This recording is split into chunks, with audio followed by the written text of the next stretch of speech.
Hello दोस्तों, अस्सलाम वालेकुम। तो मैं हबीब फिर से नई रेसिपी के साथ। तो दोस्तों आज मैं पिरोग बनाने जा रहा हूँ जो कि लोकल बहुत फेमस है। तो आइए, सबसे पहले तो हम पिरोग के लिए डो बनाएंगे। तो डो बनाने के लिए मैंने हल्की सी नमक ले लिया है 1 टेबल स्पून। फिर हम इस प्याले से 1.5 प्याला हम पानी लेंगे और हमें ज़रूरत पड़ेगी मैदा की, जो कि हमारे पास 200 ग्राम मैदा है। और हमें 3 से 4 टेबल स्पून हमें तेल की ज़रूरत पड़ेगी। तो आप चाहें तो बटर ऑयल भी यूज कर सकते हैं, तो मैं कुकिंग ऑयल यूज कर रहा हूँ। तो आइए अब हम ऑयल को भी डाल देते हैं और इसे अच्छी तरह से मिक्स कर लेते हैं। तो दोस्तों देखिए, हमने पानी डाल दिया है, इसे अच्छी तरह से मिक्स कर लेते हैं ताकि हमारा जो साल्ट है और तेल है, ऑयल है, उसे भी मिक्स कर लेते हैं। तो आइए, अब हमने इसे अच्छी तरह से मिक्स कर लिया है। तो जो हमारा मैदा है उसे डालते हैं और डो रेडी कर लेते हैं। तो हमने मैदा को भी डाल दिया है, अब इसका हम डो रेडी कर लेते हैं।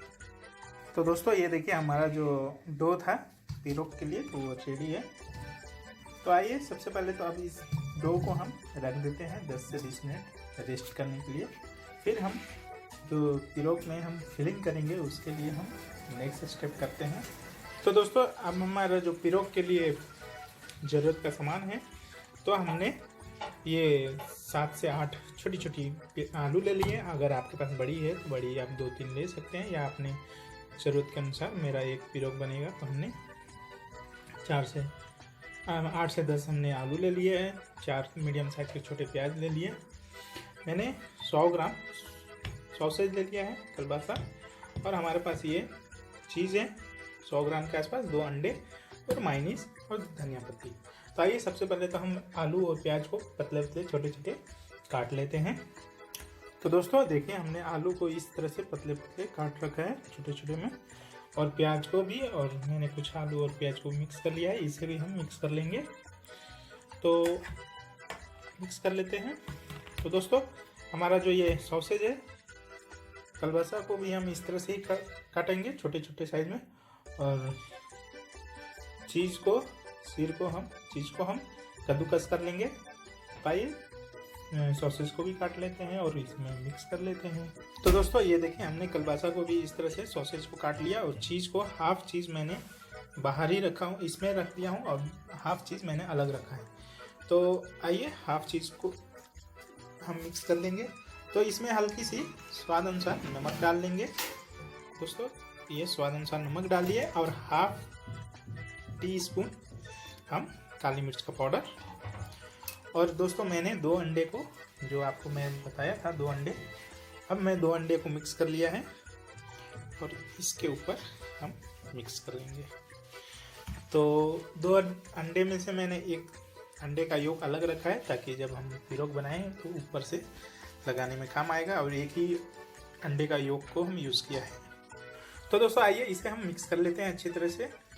तो दोस्तों जैसा कि मैंने बताया, पिरोग हम ओवन में बनाएंगे। तो जो हमने डो रेडी किया था, तो ये डो मैंने 2 डिवाइड कर लिया है डो को, एक बड़ा और एक छोटा। तो हम पहले तो बड़े डो को हम इसके ऊपर रखेंगे और बेल लेंगे इसे, हल्की सी मोटा शेप रहेगा, और इसे हम ऊपर के लिए ढकने के काम आएगा। तो दोस्तों ये देखिए, हमने अपना जो डो था हम इस तरह से ओवन के प्लेट पे इस तरह से कर दिया है। अब हमारा ये माइनीस, हम इसके ऊपर माइनीस हल्की सी लगा लेंगे।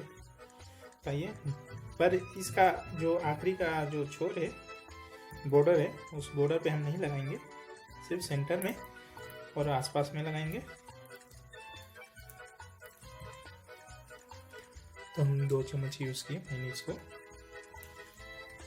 ये देखिए, इस तरह से हमने माइनीस को भी यूज़ कर लिया।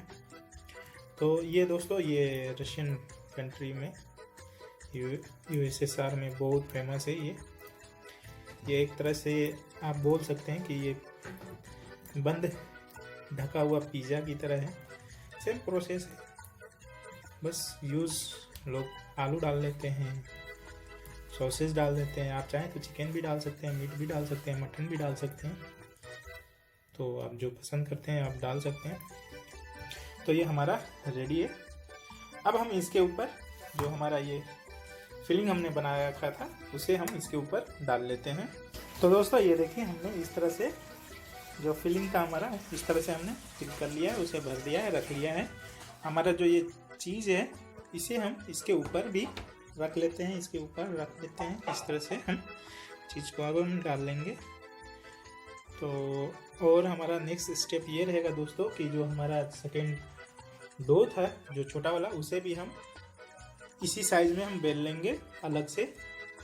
तो दोस्तों मैंने इस तरह से चीज़ रख लिया है और इसे इस तरह से बेल लिया है। तो इसके ऊपर हम रख के कवर कर लेंगे, इसे ढक लेंगे और अच्छे तरह से साइड से कवर कर लेंगे, मीन्स मोड़ लेंगे उसे। तो दोस्तों हम इस तरह से रख लेंगे और इसे हम साइड से जो छोटा है उसे हम खींच लेंगे और इसे हम पहले तो हम इस तरह से इसे सटा लेंगे या चिपका लेंगे। फिर हम अच्छी तरह से फोल्ड भी करेंगे इसे, ताकि बाद में जब ओवन में हम रखें इसे तो जब ये पकने लगेगा, स्टीम होने लगेगा, तो ये ओपन ना हो, ये खुल ना जाए। तो आइए सबसे पहले तो हम इसे सब तरह से पैक कर लेते हैं। तो दोस्तों हम इस तरह से ढक लिए हैं। अब देखिए हम इसका जो कवर कर लेंगे इस तरह से अच्छा तरह से, ताकि ये ओपन ना हो। तो आइए इस तरह से हम इसे ढक लेते हैं, मीन्स इस तरह से कर लेंगे कि ये खुले ना। तो दोस्तों ये इस तरह से हमने इसे कवर कर लिया है। हमारा जो अब अंडे का जो पार्ट है उसे हम इस तरह से लगा लेते हैं। फिर उसके बाद आप चाहें तो मंगरेला इसके ऊपर या तिल आप उसके ऊपर छिड़क सकते हैं। फिर हम इसे 180 डिग्री पे हम इसे पका लेंगे आधे घंटे से 40 मिनट तक। तो इसे हम अच्छा तरह से लगा लेते हैं। तो दोस्तों ये देखिए हमारा पिरोग रेडी है। तो अब हमने इस तरह से तिल भी डाल दिया सेंटर में और साइड से मंगरेला। तो अब हम इसे ओवन में रख लेते हैं आधे घंटे के लिए। हो चुके हैं 30 मिनट के बाद हम अब देख लेते हैं हमारा जो पिरोग है, हाँ ये बन चुका है। तो आइए अब इसे हम निकाल के आपको दिखा लेते हैं। तो दोस्तों ये देखिए हमने इस तरह से निकाल लिया। तो आइए इसे हम अब काट लेते हैं, काट के आपको दिखा लेते हैं। तो दोस्तों ये देखिए हमारा पिरोग रेडी है और मैं काट चुका हूँ। तो ये देखिए हमारा कितना प्यारा बना हुआ है दोस्तों। तो आप इसे सॉस के साथ खा सकते हैं, केचप के साथ खा सकते हैं, या फिर क्या बोलते हैं मेयोनीज के साथ खा सकते हैं, चटनी बना के खा सकते हैं। तो दोस्तों आप बनाइए और एक बार खाइए और मुझे कमेंट करके बताइए कैसा लगा और लाइक कीजिए। तो दोस्तों मिलते हैं नई रेसिपी के साथ, तब तक के लिए खुदा हाफिज़।